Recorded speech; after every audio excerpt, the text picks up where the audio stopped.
Hi, good morning, and thank you, Pastor Gabe, for introducing me. As he told you, my name's Cecilia Deschaines, and until May, I was a professor at the University of Rhode Island in the College of Business, teaching math and analytics, data analytics. And I have now submitted to a calling on my life to join this mission work fighting against human trafficking. And today, I want to share with you about what's happening, raise your awareness and understanding. But I really also want to give you hope because God is not okay with what's going on. And He has called me and others to fight back effectively. And I am leaving everything to do this because I think it is so important. So it is true, you may know, it is one of the most devastating and inhumane crimes currently facing our generation. And I need to start by telling you a true story. And for those children that may still be here, I think most have left, it is not unlike the Hansel and Gretel story in some ways.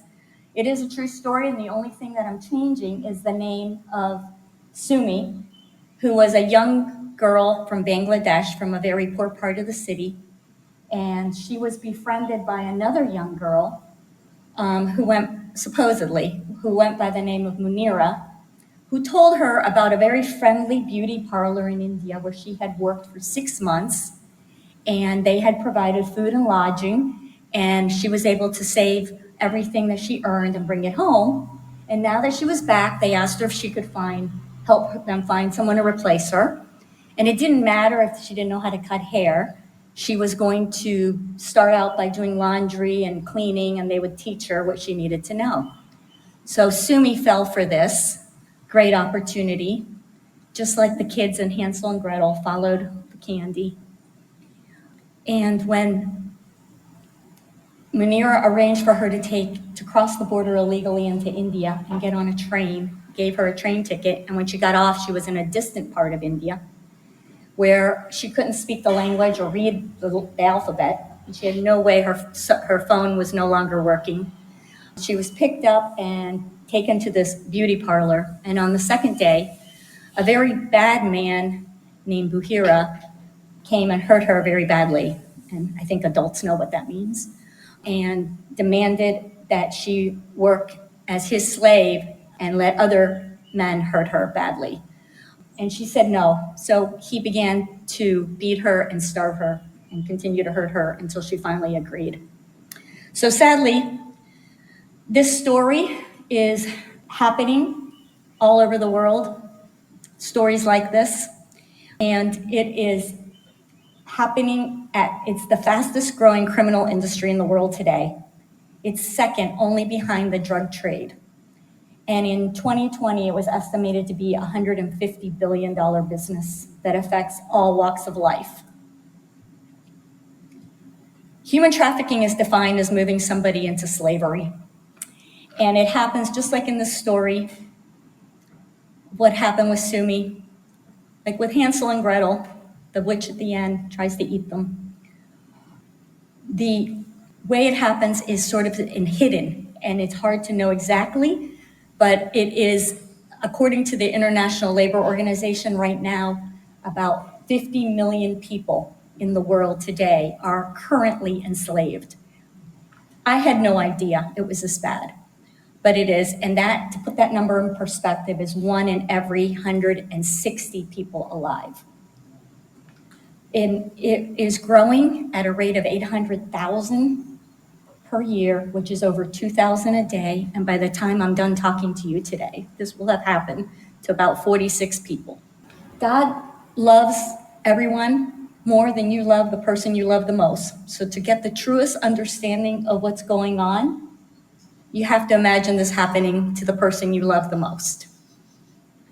And I think after everything I've learned about this, the sheer scope, the destructive nature of this crime, that it is if not one of the single greatest injustices facing humanity today in our generation.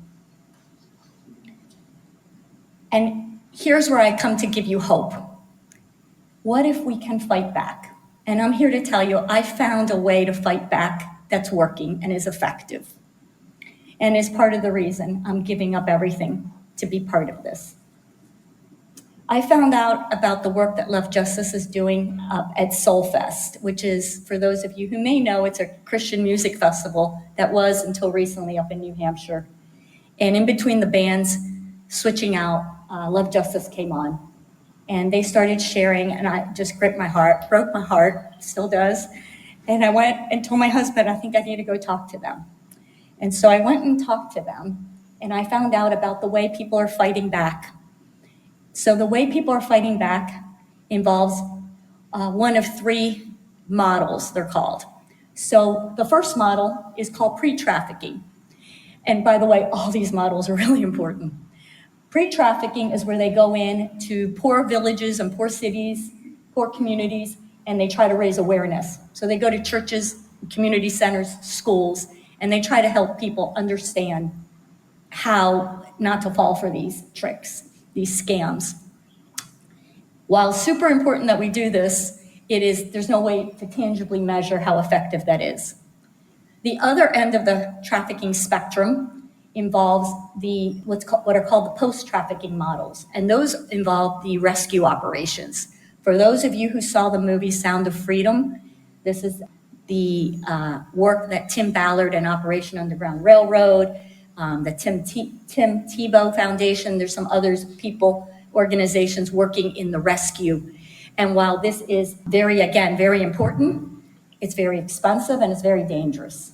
And we can never really remove the exploitation that these victims have suffered. Where Love Justice comes in is in the middle, and they call this the transit monitoring model.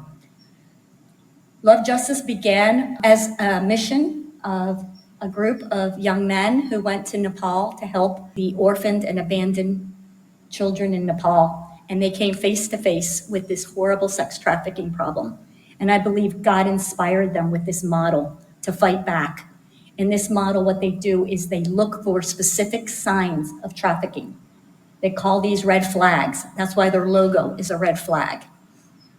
And when they think that someone's been trafficking, they do an interception. And I have a short video to show you a reenactment that was filmed on location where Love Justice currently is working. Of course, it is a reenactment, but just to give you an understanding of how this model actually works. A few weeks ago, a man came to our village, offering some girls jobs working at a clothing factory across the border in India. At first, it sounded too good to be true, but he showed us pictures of the factory and the apartments we would be staying in, and I would be able to send most of my paycheck home to my family. If I can do this even for a few years, it will make a big difference for my family. I had to accept his offer. I took a bus to Kathmandu to meet the recruiter who purchased my tickets to the border.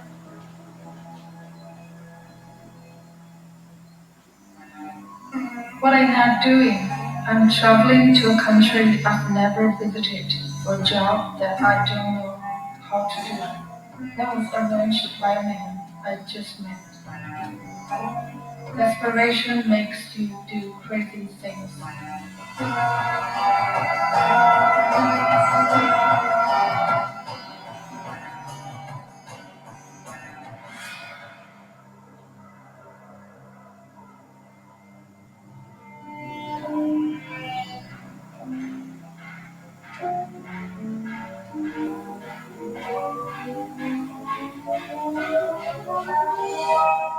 I'm almost at the border and the woman stops me. She separates me from the man who I think is helping me. I'm nervous. I'm confused. She asks me if I know the man I'm with. I say, no, he's a stranger. Then they ask him how he knows me. He says, she's my cousin. This scares me. She tells me stories of girls like me who were tricked and the bad things people did to them. I don't want that to happen to me. She helped me get back home. What if the woman at the border had not been there to stop me? Where would I be right now? So that reenactment shows you this transit monitoring model. And Love Justice works with local authorities. They're not doing anything in secret. So a lot of times when they separate the people to do the individual interviews, if it's a trafficker, they'll try to take off running, and the local authorities can arrest them and sort of catch them in the act, if you will. And because of that, they've been able to have a very, over 1,500 arrests now with a very, very high conviction record. This transit monitoring model has tangible, measurable impact, and it prevents anyone from getting exploited because as I told you in the story of Sumi, that the deception is part of getting them to go to the location of their enslaving. The Love Justice sets up at border crossings in particular, like in the video, but also train stations, bus stations, airports. And this approach is very cost efficient. They can pick up and move if they think they're in a place that isn't really having a lot of trafficking. Early on, they recognized the value of data and began standard data forms and started collecting data. So they have very actionable data. They have investigation teams that work with higher authorities to try to break up the organized crime rings as well. The frontline workers are who I ask you to pray for. They're really the ones that are going out and looking for those red flags and figuring out who to approach and how to do that. I pray for their protection. I was looking around on their website because I had to update my credit card information, and I came across job openings. And actually, I was thinking about my sister, and I happened to click on the button, and I found that it said that they were hiring a data scientist. And this is the day my head exploded, my heart exploded. I connected all the dots, and I realized that God had been preparing me for this work my whole life. I felt overwhelming, I don't know what calling, it just broke me. I can tell you, if you question whether you have anything God can use, any gifting that God can use, hang in there, because it may take a while, but God will show you why he made you exactly how he made you. You see, I became a Christian when I was 15, and at that point, God started directing me towards mathematics. I was willing to be a nurse, be a doctor. I felt called into the mission field. But those doors kept closing, and it was just God was preparing me. I was working in Orlando with a bachelor's, Orlando, Florida, and I felt God put it on my heart to go and get a PhD in applied math, and he confirmed it. I was able to go on a 6-year national fellowship, went to the University of Arizona, and got my PhD in applied math. After that, I've worked for over 20 years as a statistician, as a math modeler, as a consultant, data scientist. Now we have the umbrella term data scientist. I was over 10 years at Pfizer, got to go to the FDA with them. I was a consultant for a biometrics clinical research organization called Cytel, and then I was a professor, as I told you, at the University of Rhode Island.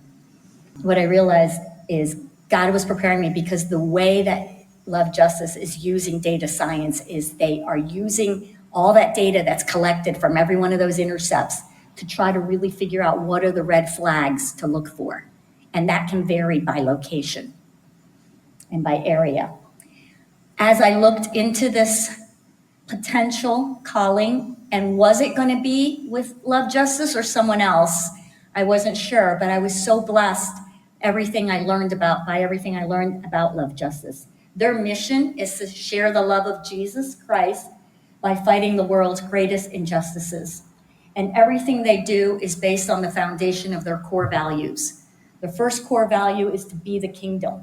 You see, my primary identity is in the body of Christ as a Christian, and so is theirs.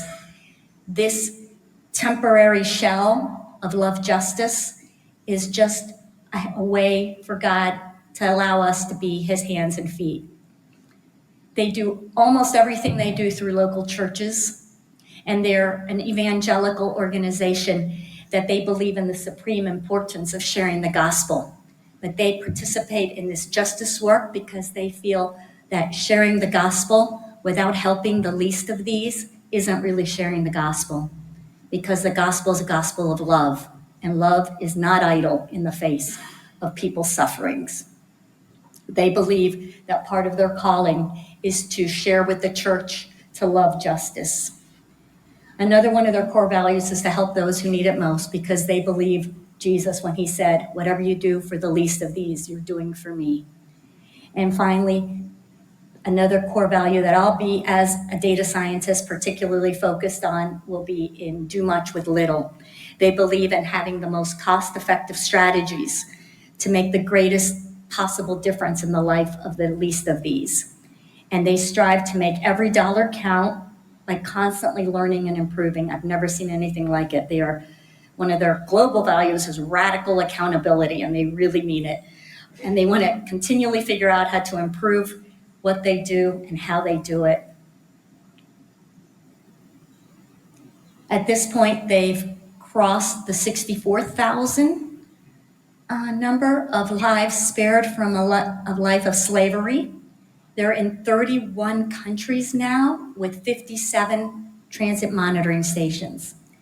And here's another example of one, besides the one in the video, this is another kind, that's the metal.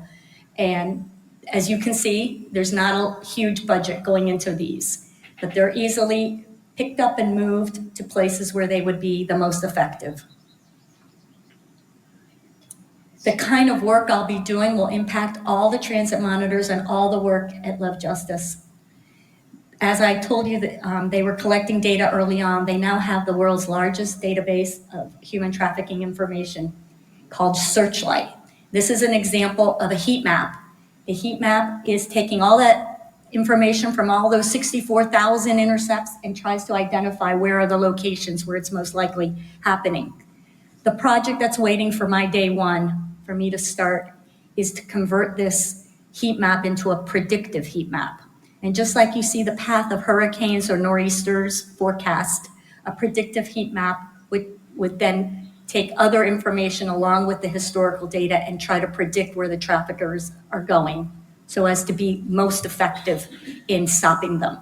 There's many victory stories already. Like if you look in the lower right corner, I don't know if you can see it, but the heat map is kind of blank around there. So they have many places. The little green markers represent the transit monitoring stations. They've actually had areas where the traffickers just don't bother with those people anymore because of the work of Love Justice. So they're able to be very responsive in that sense. Of course, continue to monitor and come back if needed. And this data-driven, they're a very data-driven missions organization, which is why, as Pastor Gabe said, I've accepted the calling. I'll be working out of South Africa is my calling, my position, but because data science is digital, I'm gonna actually be living here in Connecticut, actually. So I'll be working remotely. The growth of the number of intercepts is growing exponentially, while the cost per intercept is coming down. The number one metric they care about is the cost per intercept, and their hope right now, year over year, they're looking at around $200 per intercept, and the goal is to get it closer to 100. In red are the 31 countries that they're currently in, and in blue, you can see places where they're working to find a champion church. They work with churches as overseers. They're praying and also trying to get the go-ahead from local authorities.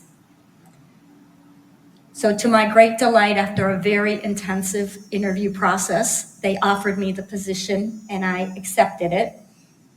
And now, as you may know from other mission work, I need to build my support team, and so I'm working on that currently. My number one most important bedrock, and I believe nothing we do is worth doing without having a solid foundation in prayer. There's many, many testimonies of the power of prayer at Love Justice. So I'm more than anything need to build my prayer team. I obviously also need a financial team. And I'm also reaching out to people I've worked with in the past, or perhaps someone here who is interested in being part of a technical team to kind of be a think tank of how to approach some of the different problems. This is one of my favorite slides. As you can see, from August 2006 until April 2009, 61 girls were intercepted. And at this point, Love Justice began a prayer initiative called Project 58, based on Isaiah 58. And they've dedicated themselves to prayer and fasting as an organization. They continue to do so. But in 1 year after that, they got over 1,300 girls intercepted. So I'm here to tell you about all this, to give you hope, and to ask you to prayerfully consider joining me in this fight. I am looking for partners to come alongside me, to pray with me, and for me to be very actively involved in feedback about everything that's going on with all this. I have a couple months now of doing a newsletter where I share what's actually happening at the front lines. And I have a table, you may have seen it when you walked in, where you can sign up to receive my newsletter, or if God puts it on your heart, to join my support team. So thank you for your time today, and God bless you.